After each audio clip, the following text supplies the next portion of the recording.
حابیل کی نعش دفنانے کے بعد قابیل کو والد کے غصے کا خوف تھا، چنانچہ شیطان کے مشورے پر وہ یمن فرار ہو گیا، جہاں اس نے سکونت اختیار کر لی اور والد کے دین حق کو چھوڑ کر پہلے آتش پرستی بعد ازاں بت پرستی شروع کر دی۔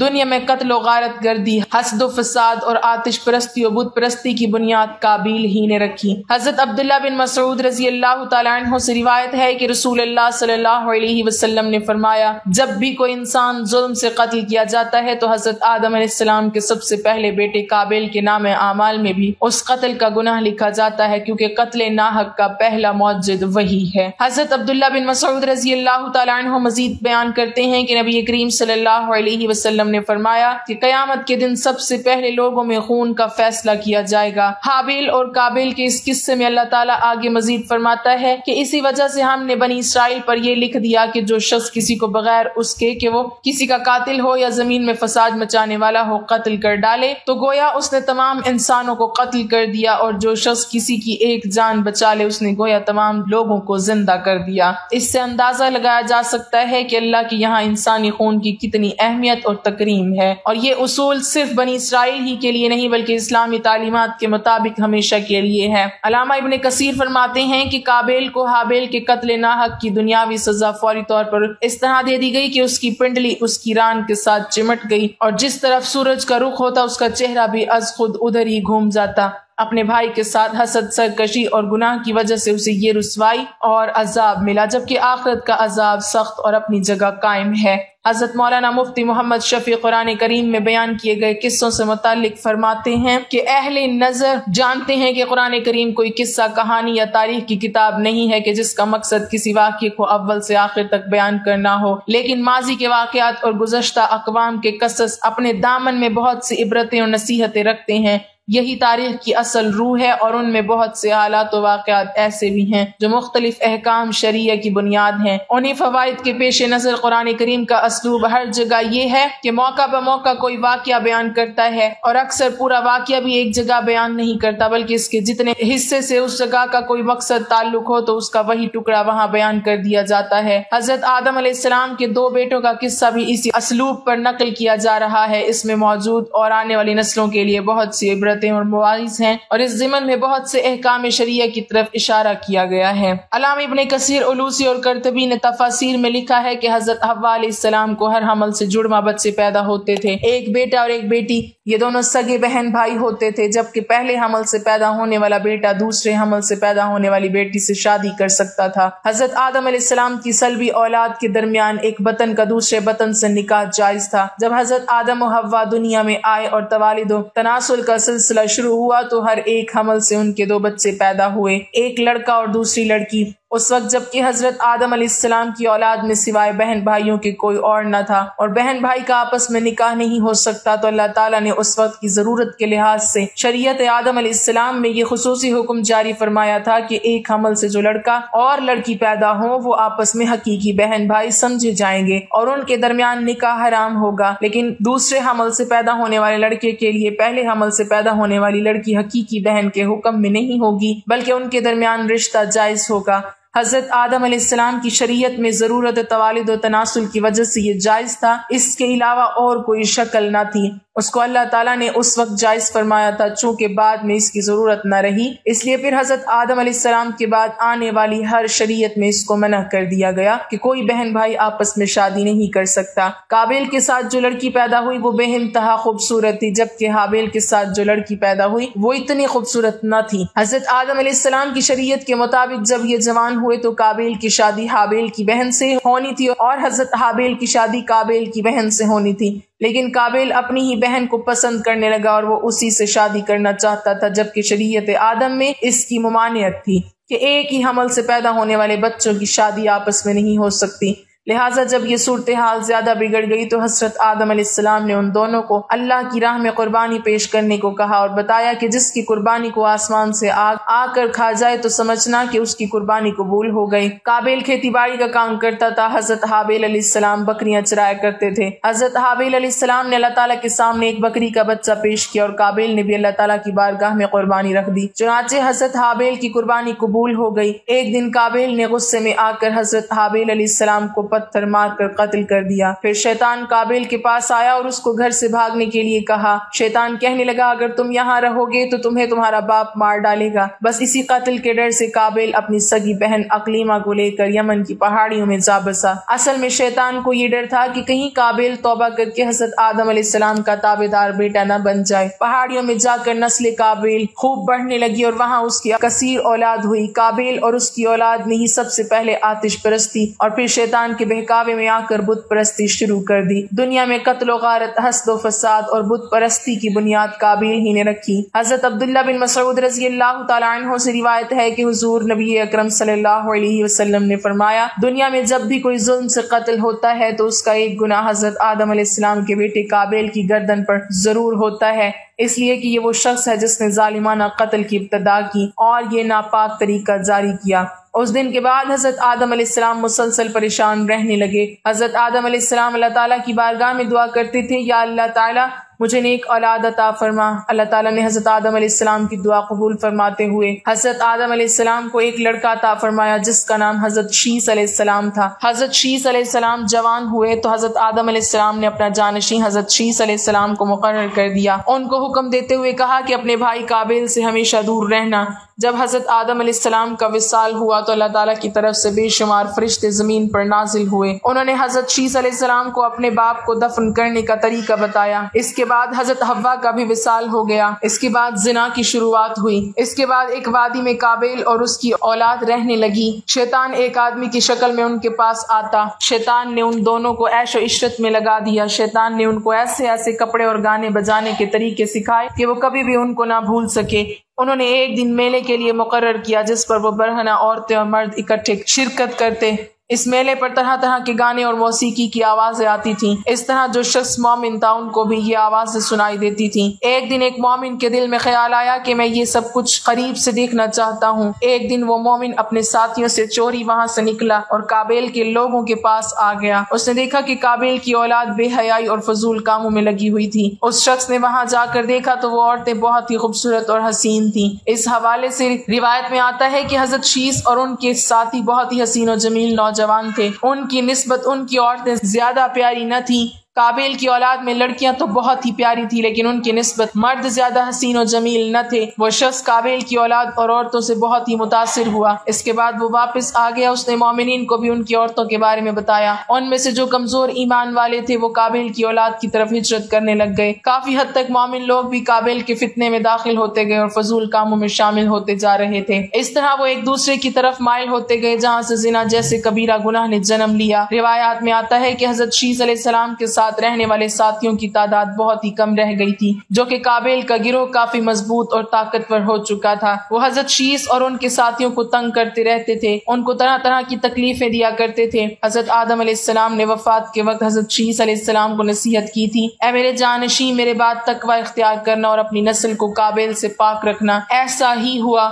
حضرت شیس نے شادی سے انکار کیا جس پر قابیل کے بیٹے حضرت شیس کی اولاد میں سے لڑکی کو اٹھا کر لے گئے، جس پر حضرت شیس نے اللہ کے حکم سے قابیل کے لشکر پر حملہ کیا اور ان کو تہس نہس کر کے لڑکی کو آزاد کروا لیا۔ مسلمان، یہودی اور عیسائی اس بات پر متفق ہیں کہ اس وقت دنیا میں جتنے بھی لوگ موجود ہیں وہ نسل شیس علیہ السلام سے ہیں، کیونکہ حابیل 20 سال کی عمر میں شہید کر دیے گئے اور ان کا کوئی جانشین نہ تھا۔ قابیل اور اس کی اولاد شیطان کی پیروکار بنی جس کو طوفان نوح میں غرق کر دیا گیا تھا۔ اس لیے نسل انسانی صرف اور صرف حضرت آدم علیہ السلام کے تیسرے بیٹے حضرت شیس علیہ السلام سے ہے۔ اگر دیکھا جائے تو زنا اس وقت ہی شروع ہو گیا تھا جب قابیل اپنی بہن اقلیمہ کو لے کر وہاں سے بھاگ گیا تھا۔ اس نے اپنی بہن کے ساتھ ہی اپنی اولاد کو جنم دیا۔ اللہ تعالی ہمیں ہر گناہ سے محفوظ رکھے، ہمیں نیک اعمال کرنے کی توفیق عطا فرمائے اور ہمارا خاتمہ ایمان پر فرمائے، آمین۔